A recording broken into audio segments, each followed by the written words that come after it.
Hello, friends. Welcome to Amaze Live. I'm your host, Christine Coe, and I am just so delighted to be here with Debbie Roffman. Hi, Debbie. Hi, how are you today? I'm great, and it is just a delight to see you again. It's been a while. We did a live broadcast, I don't know, a million years ago. It was pre-pandemic, so that feels like a million years ago. Or more. Yes. Mhm. Well, speaking of the pandemic, you have been very busy. You've been working on a new project, which is why I wanted to talk to you today. But before we get started, as we're waiting for people to come join us, I would love if you could just briefly share about your background and your expertise so people can learn a little bit more about you. Sure. I'm a very long-term human sexuality educator, and I work at the Park School in Baltimore, where I've taught human sexuality education in the elementary, middle, and high schools, lo these many years. And I also work with schools around the country in terms of curriculum development and teacher preparation and all of those things. And I am an author. Before this, I've written 3 books for parents and teachers about supporting healthy sexual development in children and teenagers. Wonderful, wonderful. And you and I got to meet once in person at a Planned Parenthood event in Boston, which was such a delight. Um, well, let's talk about you have this new project, a beautiful board book called The Science of Babies. It is launching as a Kickstarter project today. In fact, it launched in the wee hours of the morning this morning. I will link it up in the comment thread after we finish up. But tell us about the inspiration for this book. Like, why now, given all the things that you've been doing? Like, what was the motivation for bringing this book to the world now? I've worked, as I said before, at all developmental levels, but I've always known that we are really kidding ourselves about the lack of education, both at home and at school, around for younger children, Hmm. starting in early childhood. Children learn best in a spiral. What we tend to do still today is keep this topic tightly in a box, thinking even that it might be potentially harmful for children. Uh, and all data over decades uh, belies that in a variety of ways, that knowledge, why this double standard? Now we know that knowledge is empowering. When it comes to other subjects, more, right? Earlier, earlier, earlier. So we have these large, huge double standards around how we teach this particular subject. I'm also inspired by a professional and deeply personal dream I have, and that is that one day in the United States of America, it will be families and schools, not kids on the playground, not YouTube, not internet, including internet pornography, not older kids, none of those folks uh, will will matter as much as families and schools. And Hmm. so my dream is that one day in the United States of America, it will be families and schools working in partnership. This is a both and sometimes Yes. painted as an either or, working in partnership to become, and I'm going to carefully choose my words here, children's primary, as in first and most important reference points Hmm. on Hmm. issues connected to sex, gender, and reproduction. And what I mean by reference points is that they, whatever the topic is, hear about it first from us. They're, Yes. therefore, they have our lens over their eyes, our voice in their ears, how we want them to think about these topics embedded in their memory bank. And as a result, everything else will come later and will have to be filtered through that lens. That's Yes. that's my dream. Yes, I want to just loop back to a phrase I had not heard before, that you mentioned the idea of, and I just want to make sure that I'm understanding correctly. You referred to children learning in a spiral. And do you mean that in the lens of like, it's not a one and done conversation, it's a series of conversations that need to follow a path and just keep going? Is that what you meant by that? Yeah, and if you think about it, and I almost always go like that when I talk about how young children in particularly learn. You start with very basic information when they're quite young, and concepts, and then you build on that, and that becomes the scaffolding for them to be able to understand the next more complex subject that comes along. Yes. This is yet another double standard. We don't teach anything the way we teach this subject. Today, even in your neighborhood school, it's very likely that sex education or knowledge about sex in any form is in a box, and you hold it together for a very long time because early knowledge might be harmful, especially if it's too much. And then when they are supposedly older, pre-puberty age, or at puberty age, we do an information dump. Imagine trying to teach fourth graders. So here's the double standard. Imagine trying to teach fourth graders long division if they don't know their numbers. Yes. Right? Yep. Love it. All right. Well, I of course love the book. It's science-based, it's inclusive. This is an issue I talk about all the time with parents. Whenever I can, I insert myself into the conversation.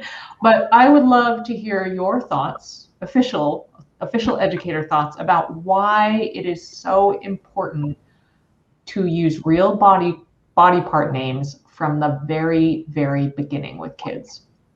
Anytime there's a double standard, again, you have to stop and think about it. We don't call breathing, number 12, even though we might call urinating number 1, right? We call arms, legs, but when it comes to the genitals, we use babyish, euphemistic, vague terminology. And we all know that precision in language is the building block of knowledge. And it also teaches children, I don't think they really want to talk about this, because they don't talk about it directly. They talk, I'm going to discount adults as my go-to people. How dangerous is that when the immediate adults are their primary protective factor in their life? Of potential risk-taking behaviors, including around sexuality. So, yeah, call it what it is. No double standards. Yeah, and I'll just call out, I'm going to make a note to tag their Facebook page, but I had an interesting interview with Rosalia Rivera, who runs a site called Consent Parenting. And one of the things that they pointed out too was that, and Rosalia she really works in the child abuse prevention advocacy space. And she said that, the reality is and I don't mean to scaring is not what I'm after here, but when kids display that they have confidence about using these real terms, these real anatomical terms, they're less of a target for, predatory behavior, because it conveys education, shame-free education, and that is just so crucial.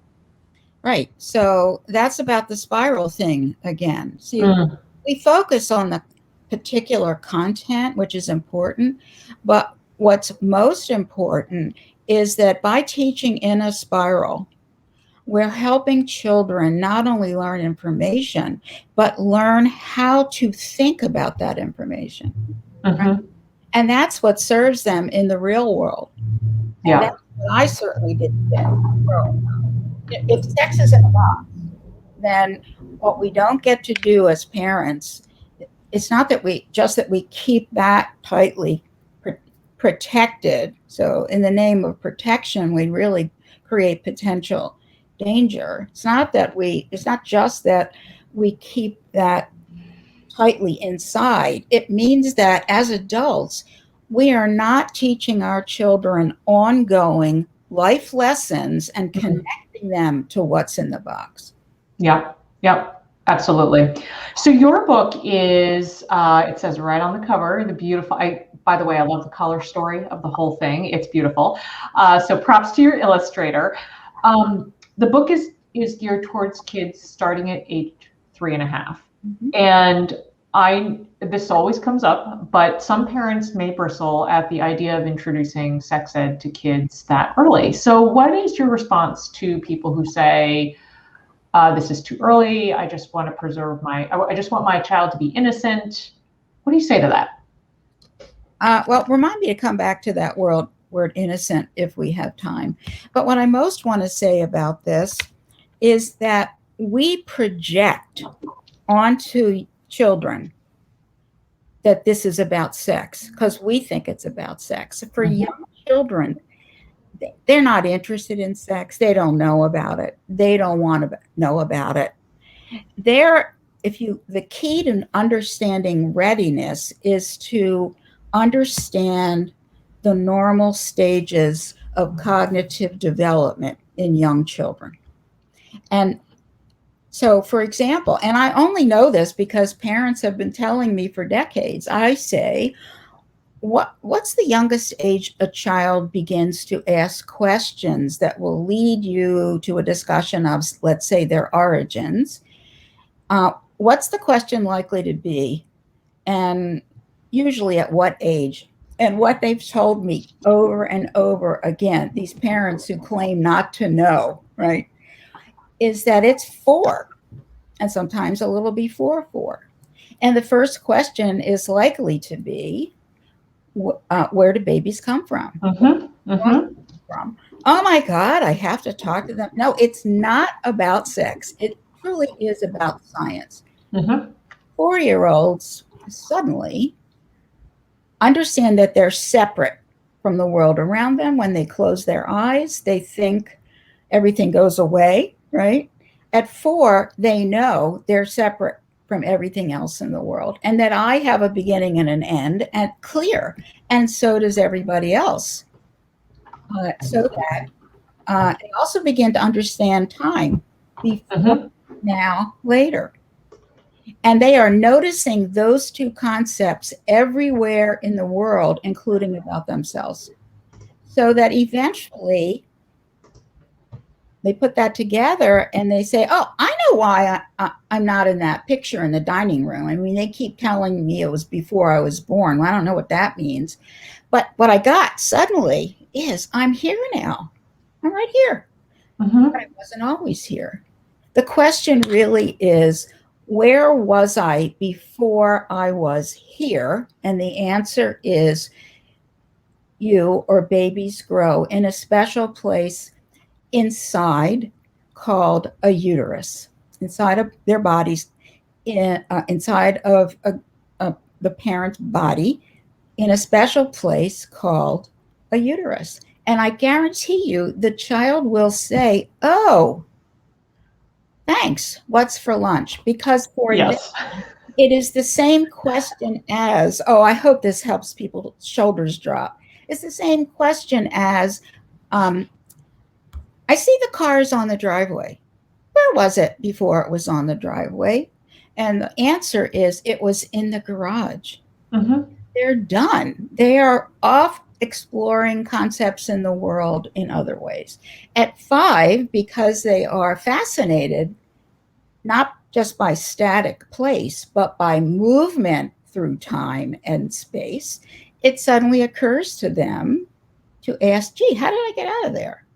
And at 6, because they are capable of cause and effect thinking, they're like little scientists. Absolutely, because they understand cause and effect. They're basically asking, how did I get in there in the first place, or what caused me? Not about sex. Right. Yes. That's the mistake we made. Yeah, and you are reminding me, I was remiss not to start this conversation by mentioning that you advised us on the development of Amaze Junior, which is a series of videos geared especially for kids ages 4 to 9. And I'm going to link the whole series up after the broadcast, but also there's a whole video on where do babies come from. And when I say whole video, just telling people who are with us, we're talking like 2 to 3 minutes of information and like really getting your head around how to handle this topic with your kids in a really quick, doable fashion. So I personally love those videos so much. I share them all over the place. And so I'm really grateful to the work that you did with Amaze on that. Yes, and these are videos, very short videos for parents. Yes, for parents. What did you have to, you mentioned looping back to innocence on that word. What did you want to say there? So I think language connected to sexuality is always really interesting. If you think about just the word innocence itself, it almost always implies the opposite of that is guilt, right? And childhood innocence is very different than what we typically mean by innocence. Childhood innocence is finding out one day or thinking that all the people who love you and will take care of you, et cetera, you're so lucky to have them. And then one day they discover that you may lose those people. The world is not the perfect, beautiful place that you thought it was. And that's the loss of childhood innocence. And I was there when both of my children, and when this happened to them. The first was when I had to tell my 6-year-old that his very, very best friend in the world, his grandmother, was just gone. And my older son, when I picked him up from religious school when he was 8, where he had just learned about the Holocaust. That's the loss of childhood innocence. This is fundamental scientific information. That's all it is. Yes. If we can learn to see sexuality as the same, not different, we're good to go. Yeah. We need to stop the misplaced anxieties. Yeah, absolutely. I couldn't agree more. Is there anything, well, first, I want to loop back to the Kickstarter, which I will link up shortly. I did want to say, so we were talking about, they launched this thing in the wee hours. I was definitely still sleeping. I imagine you were as well.